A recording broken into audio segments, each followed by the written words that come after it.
Question: you ever struggled with thinking others have a more meaningful connection with God than you?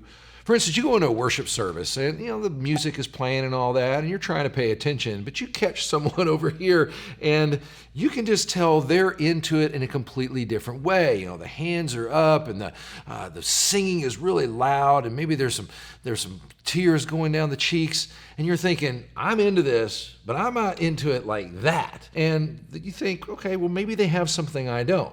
Now, in some ways, that could be just emotion, it could be personal style, but it can also be a matter of it is possible for others to have a more meaningful connection with God than you.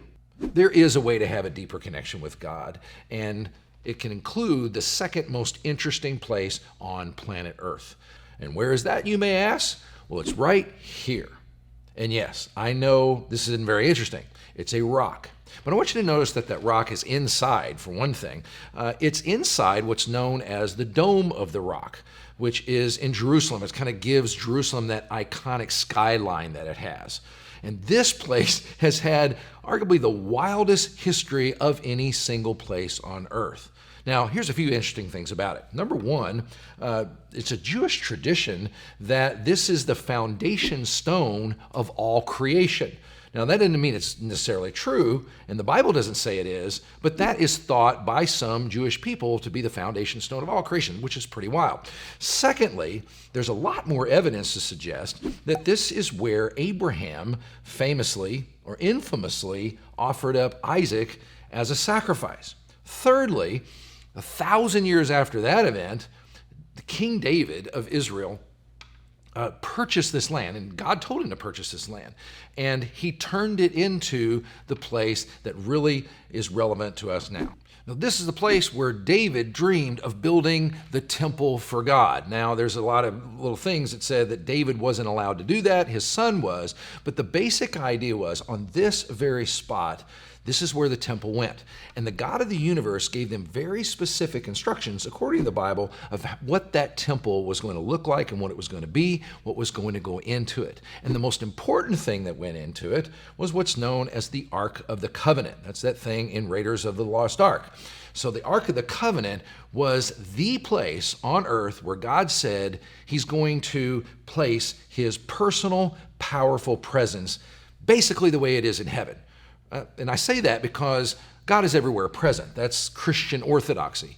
But this is where heaven and earth meet, as it were, where his personal presence is more significant than any other place in the universe. And he said, I'm going to place it right there. So in other words, that stands for the deepest connection you can possibly have with God. Now, according to Jesus, he looked back on all these things that are written about in the Old Testament, and he said they all point to him in one way or the other. Now, especially when it comes to the temple, that each article in the temple, and God was very specific about what they would be, he would say they all stand for things that you and I need to know to have a closer walk with him.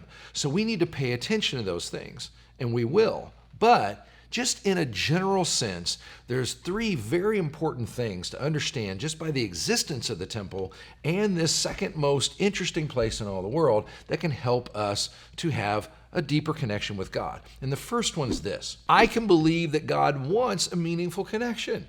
You could say that the entire Bible is the story of the God of the universe seeking connection with people and working it out where they can have that connection. And he goes to a whole lot of trouble to do that. And I need that confidence that he wants that. And you can have that confidence that he wants that. It's not for other people, it's for you. That's the first thing. The second thing is this: remember, there is a way to connect with God. And that's something that's a little hard for us in modern times because we always want to do things kind of on our own terms. We want to connect with God in our way. But actually, he has prescribed a way that if we will follow it, we can connect to him. Now, the good part of that, though, is that means it's accessible to anyone. It's not just for that person at the worship service. It's for if I go through these prescribed things that God has said to do, then I can connect with him just as much as anybody else. So it is accessible to me. But there is a way to do it. It's not about my feelings. It's about his instructions.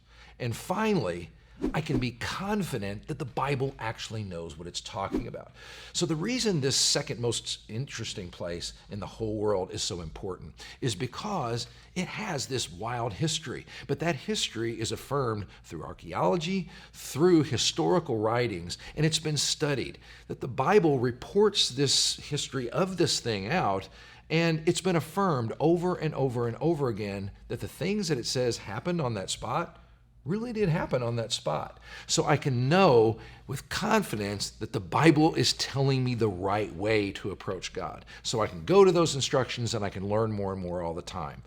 And by the way, that leads us to the question that maybe everybody's wondering is, so what's the first most interesting place in the whole world?